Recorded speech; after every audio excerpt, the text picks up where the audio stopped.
Assalamualaikum warahmatullahi wabarakatuh. Kawan-kawan semuanya, dalam video kali ini kami akan membagikan kisi-kisi berikut soal dan pembahasan lengkap untuk seleksi PPS terbaru tahun 2024 yang sebentar lagi akan dilaksanakan. Kurang lebih dalam video kali ini kita akan membahas 20 soal terkait sejarah dan sistem pemilu di Indonesia, asas prinsip pemilu, kode etik dan dasar hukum pemilu, partai politik dan pemilih, tugas dan fungsi PPS dan PPK, kelembagaan pemilu, pemungutan suara, pemutakhiran data pemilih, logistik pemilu, dan pengelolaan keuangan. Untuk itu, mari kita awali belajar kita dalam video kali ini dengan mengucapkan lafaz basmalah. Bismillahirrahmanirrahim. Kita masuk soal yang pertama. Penyusunan daftar pemilih untuk setiap TPS dengan memperhatikan hal-hal sebagai berikut. A. Menggabungkan pemilih dari kelurahan, desa pada TPS yang sama. B. Memisahkan pemilih dalam satu rukun tetangga atau nama yang lain pada TPS yang berbeda. C. Jarak dan waktu tempuh menuju TPS dengan memperhatikan tenggang waktu pemungutan suara. D. Memisahkan pemilih dalam satu keluarga pada TPS yang berbeda. Ya, jawaban dari pertanyaan ini, penyusunan daftar pemilih untuk setiap TPS, yaitu dengan memperhatikan jarak dan waktu tempuh menuju TPS dengan memperhatikan tenggang waktu pemungutan suara. Soal yang berikutnya, setelah menerima DPT dari KPU Kabupaten melalui PPK dan PPS, mengumumkan DPT pada tempat yang mudah dijangkau dengan ketentuan sebagai berikut. A. Menampilkan informasi nomor induk kependudukan secara utuh. B. Tidak menampilkan informasi nomor kartu keluarga pemilih secara utuh. C. Menampilkan informasi nomor induk kependudukan secara utuh. D. Jawaban A dan B adalah benar. Jawaban dari soal ini adalah D, yakni poin A dan B yang benar. Tidak menampilkan informasi nomor induk kependudukan secara utuh dan tidak menampilkan nomor induk kartu pemilih secara utuh. Soal yang berikutnya, berikut ini yang bukan termasuk perlengkapan pada pemungutan suara, yaitu A. Plano. B. Kotak suara, surat suara, tinta dan segel. C. Bilik pemungutan suara dan alat untuk pemberi tanda pilihan. D. TPS atau tempat pemungutan suara. Ya, jawaban yang tepat dari soal ini adalah plano, yang bukan termasuk perlengkapan pemungutan suara. Soal yang berikutnya, perlengkapan kotak suara untuk pemungutan suara harus bersifat transparan. Maksud dari bersifat transparan ini sesuai dengan peraturan Komisi Pemilihan Umum nomor 9 tahun 2017 adalah titik-titik.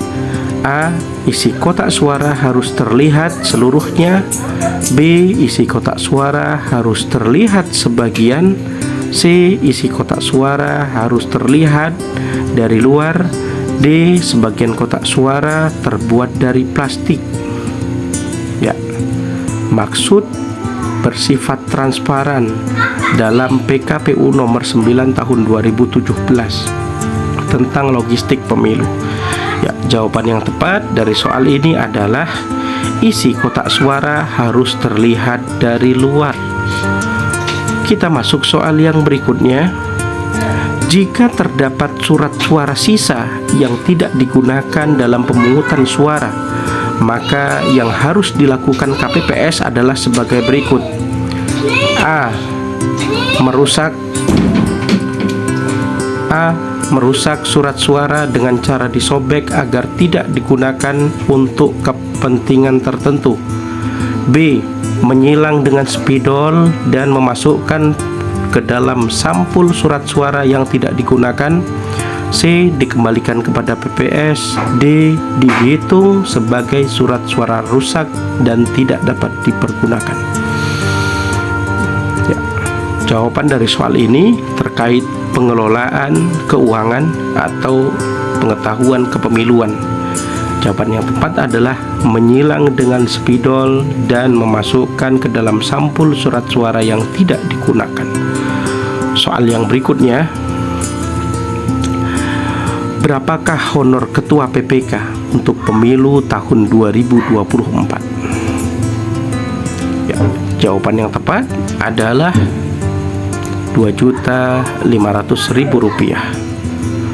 Soal yang berikutnya terkait tentang wawasan Nusantara dan pengetahuan kebangsaan.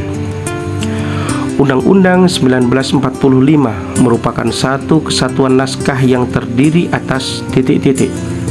A. Pembukaan batang tubuh dan penjelasan. B. Pembukaan batang tubuh dan pasal-pasal. C. Pasal-pasal dan penjelasan. D. Penjelasan dan aturan peralihan. Jawaban yang tepat dari soal ini adalah pembukaan, batang tubuh, dan penjelasan. Itulah yang dimaksud dengan satu kesatuan naskah dalam Undang-Undang 1945. Jawaban yang tepat adalah A. Soal yang berikutnya, ciri khas negara kesatuan adalah titik-titik. A. Kepala negaranya adalah seorang presiden. B. Kekuasaan asli ada pada pemerintah pusat. C. Warga negara mudah berpindah domisili. D. Adanya konstitusi yang tertulis. Ya.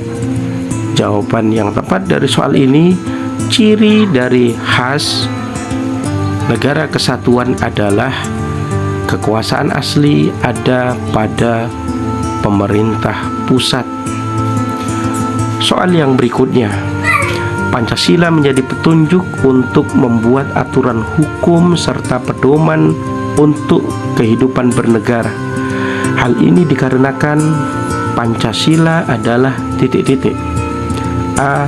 Dasar dan ideologi negara. B. Kemauan negara. C. Keputusan bersama seluruh rakyat. D. Pemikiran negara baru. E. Perangkat yang digunakan untuk menjalankan roda pemerintahan. Soal ini terkait pengetahuan kebangsaan dan ideologi Pancasila. Ya, jawaban yang tepat dari soal ini adalah A. Karena Pancasila merupakan dasar dan ideologi negara atau sebuah bangsa. Soal yang berikutnya, Pancasila berkedudukan sebagai pandangan hidup bangsa. Ya, yang dimaksud dengan pandangan hidup bangsa adalah titik-titik. A. Pancasila menuntun segala gerak langkah dan perilaku masyarakat dalam hidup berbangsa dan bernegara. B. Pancasila mendasari segala gerak langkah dan perilaku masyarakat dalam hidup berbangsa dan bernegara. C. Pancasila mengikuti segala gerak langkah dan perilaku masyarakat dalam hidup berbangsa dan bernegara. D. Pancasila memantau segala gerak langkah dan perilaku masyarakat dalam hidup berbangsa dan bernegara. Jawaban yang tepat, kedudukan Pancasila sebagai pandangan hidup bangsa adalah Pancasila menuntun segala gerak langkah dan perilaku masyarakat dalam hidup berbangsa dan bernegara. Kita masuk soal yang berikutnya. Perilaku positif terhadap Pancasila di bidang politik adalah titik-titik. A. Melakukan tindakan anarkis demi martabatnya. B. Memprovokasi rakyat demi kepuasan pribadinya. C. Menghalalkan segala macam cara demi partainya. D. Menghindari praktik-praktik kotor dalam politik. Jawaban yang tepat dari soal ini, perilaku positif terhadap Pancasila di bidang politik adalah menghindari praktek-praktek politik yang kotor. Soal yang berikutnya, menurut John Locke dalam bukunya yang berjudul Two Treatises Civil Government, bahwa untuk membatasi kekuasaan seorang raja yang absolut terdapat 3 macam kekuasaan, yaitu titik-titik. Ya, jawaban yang tepat dari soal ini, ya, 3 macam kekuasaan yang dimaksud dalam buku John Locke, yaitu kekuatan atau kekuasaan legislatif, eksekutif, dan federatif. Soal yang berikutnya,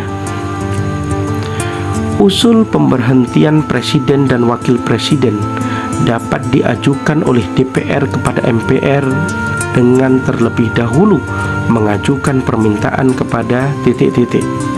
A. Dewan Pertimbangan Agung. B. Mahkamah Konstitusi. C. Mahkamah Agung. D. Seluruh anggota DPR. Jawaban yang tepat dari soal ini adalah Mahkamah Konstitusi. Soal yang berikutnya, dalam melakukan suatu kegiatan, manusia terkadang hanya mementingkan dirinya sendiri tanpa menghiraukan orang lain. Ditinjau dari sudut pandang politik, hal tersebut menunjukkan bahwa manusia adalah titik-titik. A. Berpartisipasi politik. B. Insan politik. C. Kaderisasi politik. D. Makhluk politik. Soal yang tepat dari soal ini, jawaban yang tepat adalah manusia sebagai insan politik. Soal yang berikutnya, salah satu faktor penting utama yang berperan pada masa awal pertumbuhan nasionalisme di Indonesia adalah titik-titik. Ya, jawaban yang tepat dari soal ini adalah, ya, jawabannya adalah bahasa. Salah satu faktor penting dan utama yang berperan pada masa awal pertumbuhan nasionalisme adalah bahasa. Soal yang berikutnya, pada pasal 32 Undang-Undang 1945 mengandung semangat nasionalisme di bidang titik-titik. A. Budaya. B. Sosial. C. Ekonomi. D. Politik. Pasal 33 Undang-Undang Dasar 1945 mengandung semangat yaitu di bidang budaya. Soal yang berikutnya, dari tinjauan historis, kelahiran Orde Baru merupakan upaya pemerintah menegakkan pemerintahan yang bersifat titik-titik. A. Feodal militaristis. B. Diktator militaristis. C. Feodal oligarkis. E. Demokratis Pancasilais. Jawaban yang tepat dari soal ini adalah D. Demokratis Pancasilais. Soal yang berikutnya, perjuangan pergerakan Budi Utomo dimaksudkan dalam rangka mewujudkan titik-titik. A. Cita-cita kebangsaan. B. Cita-cita kaum intelektual. C. Penghapusan kebodohan. D. Penghapusan feodalisme. Jawaban yang tepat dari soal ini adalah A. Dalam rangka mewujudkan cita-cita kebangsaan. Soal yang berikutnya, loyalitas tertinggi setiap orang yang diberikan kepada negara merupakan pencerminan dari ideologi yang dinamakan titik-titik. A. Otoriterisme. B. Sosialisme. C. Marxisme. D. Nasionalisme. Jawaban yang tepat adalah nasionalisme. Pencerminan dari ideologi nasionalisme. Soal yang berikutnya, dampak negatif penggunaan gaya kepemimpinan agitator pada kehidupan organisasi antara lain adalah titik-titik. A. Anggota organisasi cenderung pasif. B. Produktivitas organisasi sangatlah rendah. C. Organisasi tidak berkembang. D. Tercipta situasi organisasi yang labil. Ya, jawaban yang tepat dari soal ini adalah terciptanya situasi organisasi yang labil. Oke, baiklah kawan-kawan sekalian, sampai di sini belajar kita dalam video kali ini. Semoga bermanfaat dan dapat menambah hasanah keilmuan kita. Kita akan lanjutkan belajar di video-video selanjutnya. Semoga bermanfaat. Wassalamualaikum warahmatullahi wabarakatuh.